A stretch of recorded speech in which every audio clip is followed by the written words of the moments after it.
Assalamualaikum warahmatullahi wabarakatuh. Senang sekali saya Herlan Firmansyah pada video kali ini bisa sharing kembali, bisa berbagi kembali, dan kita masuk ke seri ketiga dalam kajian koperasi syariah. Pada video kali ini saya akan berbagi tentang bentuk, jenis, dan tingkatan koperasi. Jadi ada 12 video yang saya siapkan untuk sharing tentang koperasi syariah. Dan ini seri yang ketiga, kita akan berbagi tentang bentuk, jenis, dan tingkatan koperasi. Sahabat-sahabat Happy TV, pertama adalah bentuk koperasi. Ya, kalau kita merujuk kepada Undang-Undang 25 tahun 92 tentang pengoperasian, di bagian ketiga, ya, di situ ada pasal 15 dan pasal 16 ya, menyebutkan tentang bentuk jenis koperasi. Ya. Pasal 15 yang menyebutkan bahwa bentuk koperasi itu ada dua. Ya. Ini juga dijelaskan dalam Peraturan Menteri Koperasi dan UKM RI nomor 10 2015 tentang kelembagaan koperasi, bahwa bentuk koperasi itu ada tiga. Yang pertama adalah koperasi primer. Ya. Jadi koperasi primer itu adalah koperasi yang anggotanya orang per orang, minimal 20 orang. Itu koperasi primer. Contohnya misalkan koperasi pegawai negeri, ya, KPRI, ya, KPRI, Koperasi Pegawai Republik Indonesia, KPRI, yang anggotanya itu adalah minimal 20 PNS. Kemudian ada lagi koperasi produsen susu misalkannya, atau koperasi misalkan tukang ojek, koperasi tahu tempe, yang anggotanya itu adalah orang per orang, minimal 20 orang. Itu koperasi primer. Anggotanya minimal 20 orang. Bentuk koperasi yang pertama koperasi primer. Yang kedua itu ada namanya koperasi sekunder. Nah, koperasi sekunder ini adalah koperasi yang anggotanya adalah badan usaha. Badan usaha koperasi tentunya. Minimal 3 badan usaha koperasi bisa membentuk koperasi sekunder. Ya, jadi kalau koperasi primer anggotanya orang per orang, kalau koperasi sekunder anggotanya adalah badan hukum koperasi, minimal 3 badan hukum koperasi bisa membentuk koperasi sekunder. Itu pertama tentang bentuk koperasi. Yang kedua, jenis koperasi. Nah, berbicara jenis koperasi ini, berbagai literatur ada yang mengelompokkan bahwa jenis koperasi itu ada 4. Pertama adalah koperasi produsen, yang kedua koperasi konsumen, yang ketiga koperasi simpan pinjam, yang keempat koperasi serba usaha, ya, KSU.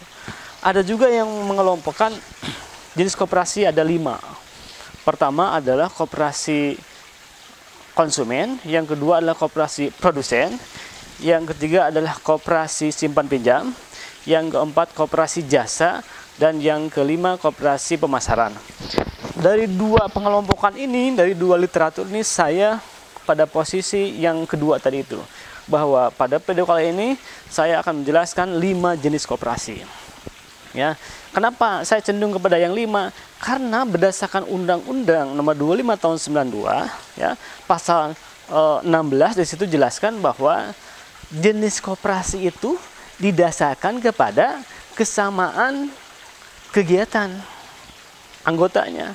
Jadi pertama, jenis koperasi itu didasarkan kepada kesamaan kegiatan anggotanya dan kepentingan ekonomi anggotanya. 2 poin tuh. Kesamaan kegiatan anggotanya, yang kedua kesamaan kepentingan ekonomi anggotanya. 2 hal itu menjadi dasar pengelompokan jenis koperasi. Ya. 2 hal ini penting, kenapa? Kesamaan, ya, kegiatan akan menentukan keanggotaannya nanti, siapa menjadi anggota koperasi itu. Ya, kesamaan kegiatan akan menentukan keanggotaannya. Yang kedua, kesamaan kepentingan ekonomi akan menentukan jenis usahanya, bidang usahanya apa. Ya. Jadi kalau kita merujuk kepada bahwa jenis koperasi itu didasarkan kepada kesamaan kegiatan dan kepentingan ekonomi anggotanya, maka ada 5 jenis koperasi di situ. Pertama adalah koperasi konsumen, maka anggotanya adalah orang per orang, ya, yang memiliki kepentingan ekonomi, yang memiliki kebutuhan yang sama di bidang konsumsi. Ya, jadi contohnya adalah koperasi yang mengadakan usaha bidang toko, misalnya membuka toko, membuka supermarket, di mana anggotanya punya kebutuhan makanan dan minuman, di situ bisa belanja di koperasinya. Ya, usahanya adalah toko misalkan ya. Anggotanya adalah para konsumen yang memiliki kebutuhan yang sama di bidang konsumsi, misalkan sembako. Ya. Yang kedua ada koperasi produsen. Nah, koperasi produsen ini adalah koperasi yang anggotanya adalah orang-orang yang melakukan kegiatan produksi, ya, yang menghasilkan barang tertentu. Ya. Misalkan di pengrajin, ya, koperasi pengrajin tahu tempe. Di situ dia memproduksi barang, produknya adalah tahu tempe. Atau koperasi produksi di bidang pertanian, ya, di bidang manufaktur, di mana para anggotanya adalah orang-orang memang di situ yang bergerak di bidang produksi, nah, sehingga dikelompokkan sebagai koperasi produsen. Yang ketiga ada koperasi simpan pinjam. Nah, koperasi simpan pinjam ini sangat banyak di masyarakat, ya, yaitu koperasi yang usahanya hanya usaha simpan pinjam saja. Nah, untuk koperasi simpan pinjam di Indonesia jumlahnya sangat banyak, sehingga berkembang juga yang disebut dengan KSPPS. Koperasi Simpan Pinjam dan Pembiayaan Syariah. Nah, jadi dalam Peraturan Menteri Koperasi nomor 11 2018 juga di situ tentang perizinan koperasi, ya, perizinan usaha koperasi. Itu izin usaha itu ada izin usaha, ada izin operasional. Untuk apa itu? Untuk koperasi simpan pinjam yang dibagi menjadi dua tuh, ada koperasi simpan pinjam dan usaha simpan pinjam, serta koperasi simpan pinjam dan pembiayaan syariah atau USPPS, unit usaha simpan pinjam syariah. Nah, jadi di dalam koperasi simpan pinjam ada yang menyelaksanakan prinsip konvensional, ada yang menjalankan prinsip syariah. Dalam video ini poinnya adalah apa itu koperasi simpan pinjam? Koperasi yang anggotanya memiliki aktivitas yang sama, yaitu butuh pembiayaan, butuh pendanaan untuk aktivitas ekonomi para anggotanya. Jadi kegiatannya nanti simpanan dan pinjaman. Kalau di yang syariah ada simpanan, ada pinjaman, dan ada pembiayaan. Disebut dengan KSPPS. Berikutnya teman-teman sekalian, sahabat-sahabat Happy TV, ada koperasi jasa. Ya, koperasi jasa ini adalah koperasi yang anggotanya bergerak di bidang jasa. Contohnya adalah jasa transportasi, ya, jasa komunikasi, jasa keuangan, dan lain sebagainya. Yang terakhir ada koperasi pemasaran atau koperasi distribusi.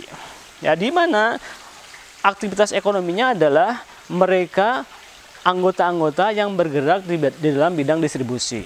Ya, penyalur barang dari produsen kepada konsumen.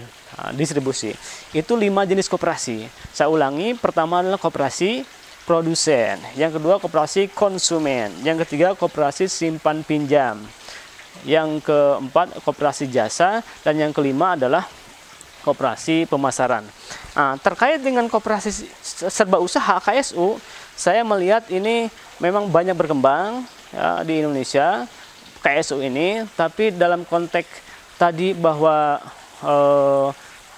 penjenisan koperasi harus didasarkan kepada kesamaan kegiatan dan kepentingan ekonomi anggota. Menurut saya yang lebih tepatnya adalah koperasi itu single purpose, ya, tidak multi purpose. Kalau multi purpose, yaitu hasilnya adalah KSU itu, ya, KSU itu yang di Indonesia juga di masyarakat ternyata banyak juga.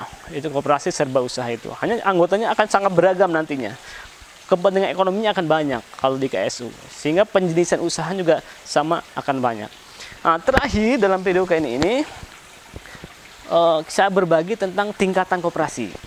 Ya, tingkatan koperasi di Indonesia dibagi menjadi beberapa hal. Pertama adalah primer koperasi, yang kedua adalah pusat koperasi, yang ketiga ada gabungan koperasi, ya, yang keempatnya ada yang disebut dengan induk koperasi.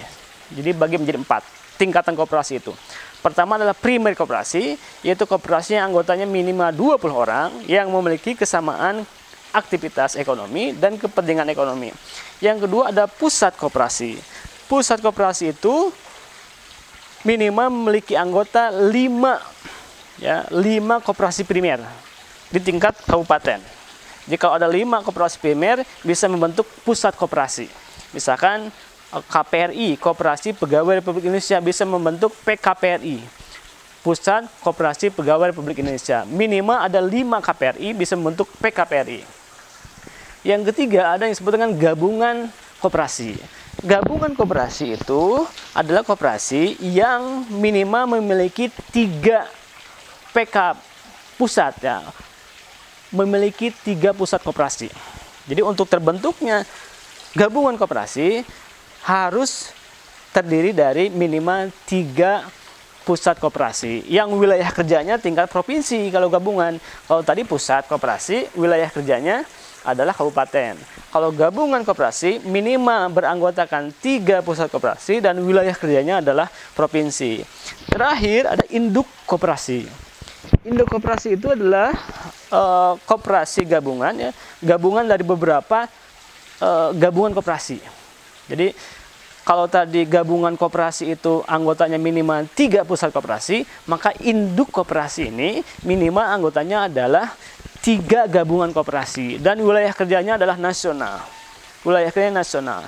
Contohnya di dunia koperasi pegawai, untuk primernya ada KPRI, untuk pusat koperasinya ada PKPRI, untuk gabungannya adalah GKPRI, untuk induknya adalah ada Induk Koperasi Pegawai Republik Indonesia. Ya, jadi itu tingkatan koperasi. Jadi kesimpulannya dalam video kali ini ada 3 hal yang saya bagikan. Pertama adalah tentang bentuk koperasi, ada 2, primer dan sekunder.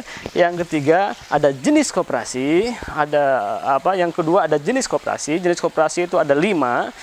Produsen, konsumen, simpan pinjam, jasa dan pemasaran. Dan terakhir ada tingkatan koperasi di Indonesia yang meliputi primer koperasi, pusat koperasi, gabungan koperasi, dan induk koperasi.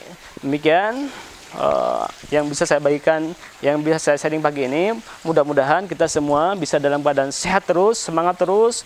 Kita kembangkan koperasi di Indonesia dan termasuk koperasi syariah. Ya, koperasi syariah yang berkembang itu kebanyakan pada koperasi tadi jenis yang ketiga, koperasi simpan pinjam. Untuk koperasi produsen, konsumen, jasa dan pemasaran yang berbasis kepada pola syariah memang